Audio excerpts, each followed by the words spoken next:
আমরা legally sound. AITC তৈরি হওয়ার পর এআইটিসিতে চেয়ারপারসন হিসেবে নির্বাচিত হলেন মমতা বন্দ্যোপাধ্যায়, চেয়ারম্যান হিসেবে সর্বভারতীয় তৃণমূল কংগ্রেস। তারপর ন্যাশনাল ওয়ার্কিং কমিটি তৈরি হলো, সেখানেও চেয়ারপারসন মমতা বন্দ্যোপাধ্যায়। তাহলে 2022 থেকে 2026 ওদের কেস কি লাইফ এক্সপায়ার করে গেছে 3 বছরে?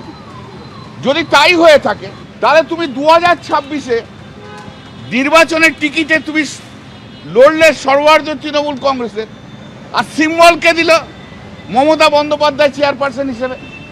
তাহলে তুমি 2026-এ মেনে নিচ্ছ। যদি না মানো তাহলে তোমার নির্বাচনটাই তো ফ্রড হয়ে গেছে, তাহলে তুমি তো মেনে নাও। আর আমরা আজকে যা জমা দিয়েছি, আমরা যা বলছি, আমরা লিগ্যালি সাউন্ড, কিন্তু ওরা বিজেপির সাপোর্টে রয়েছে, ওরা শুভেন্দু অধিকারীর সাপোর্টে রয়েছে, তাই ওদের ইলিগ্যাল ওয়ার্কটাও হয়তো লিগ্যাল হবে, কিন্তু লিগ্যালি উই আর সাউন্ড। লড়ে নেবো পশ্চিমবাংলায়, দেখিয়ে দেবো।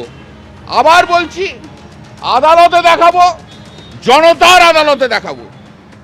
ইতিপূর্বে আমরা ফুল বেঞ্চের সঙ্গে আমরা আমাদের 10 জন নেতৃত্ব নির্বাচন কমিশনের ফুল বেঞ্চের সঙ্গে দেখা করে আমাদের যাবতীয় যা তথ্য প্রমাণ আমরা সেখানে জমা দিয়েছি এবং তাদের হিয়ারিংয়ের মুখোমুখি যা প্রশ্ন করেছে সেই প্রশ্নের উত্তর আমরা দিয়ে এসেছি। সেখান থেকে ফিরে আসার পরে আজকের ডেট পর্যন্ত 5টা পর্যন্ত টাইম ছিল যে আরও কিছু বক্তব্য থাকলে লিখিতভাবে তাদের জানাতে হবে। আমরা আমাদের আইনজীবী মারফত আজকে আমরা নির্বাচন কমিশনে আমাদের সাপেক্ষে যা প্রমাণ তথ্য আছে আমরা আজকে জমা দিয়েছি অলরেডি। আমরা যে তৃণমূলটা করতাম সেই তৃণমূল কংগ্রেস নির্বাচন কমিশনে তাদের স্বীকৃতি ইতিমধ্যেই তারা হারিয়েছে, যাকে বলা হয় ল্যাপস হয়েছে। ডেট পার হয়ে এক্সপায়ারি হওয়া মানে কি ল্যাপস হয়ে যাওয়া।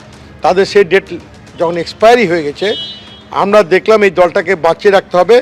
আমরা তখন নতুনভাবে যাবতীয় যা কাগজপত্র আমরা নির্বাচন কমিশনের কাছে জমা দিয়েছি। আপনি নিশ্চিন্ত রূপে থাকবেন যে নির্বাচন কমিশন কাগজপত্র তথ্য দেখে হিয়ারিং করে আমাদেরই স্বীকৃতি পাবো বলে আমাদের বিশ্বাস আছে।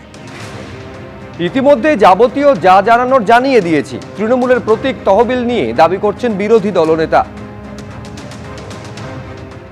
এ মাসের 2 তারিখ আর কি, জুলাইয়ের 2 তারিখ আমরা ইলেকশন কমিশনকে মিট করি। আমাদের চেয়ারম্যান শ্রী অরূপ রায়ের নেতৃত্বে আমাদের 10 সদস্যের প্রতিনিধি দল, chief election commissioner Shri Gyanesh Kumar এবং অন্য 2 জন কমিশনারকে আমরা মিট করি। ফুল বেঞ্চের সাথে আমাদের কথোপকথন হয় এবং সেদিনই দিল্লি থেকে ইনফ্যাক্ট রওনা হওয়ার আগেই সন্ধ্যেবেলা ওই আনুমানিক 7:30 ওই রকম সময় 7:20 নাগাদ আমাদের কাছে ইলেকশন কমিশন মেল করে জানান যে আজকে আর কি 6 তারিখ বিকেল 5:30টার মধ্যে আমাদের কিছু বিষয়ে জানতে চান।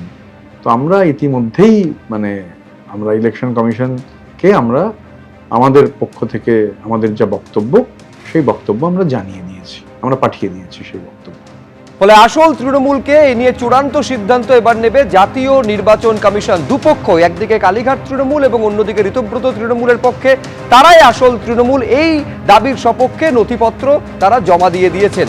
আর যে জায়গায় পরিস্থিতি গিয়েছে তা নিয়ে অধীর রঞ্জন চৌধুরী কি বলছেন একবার শুনুন। বাংলায় সার্কাস দেখছি আমরা। তৃণমূলের একটা এ টিম, একটা বি টিম, তৃণমূলের একটা বাগি টিম, যারা মনে করেছে যে বিজেপির সঙ্গে হাতে হাত মিলালে আমরা বেঁচে যাব।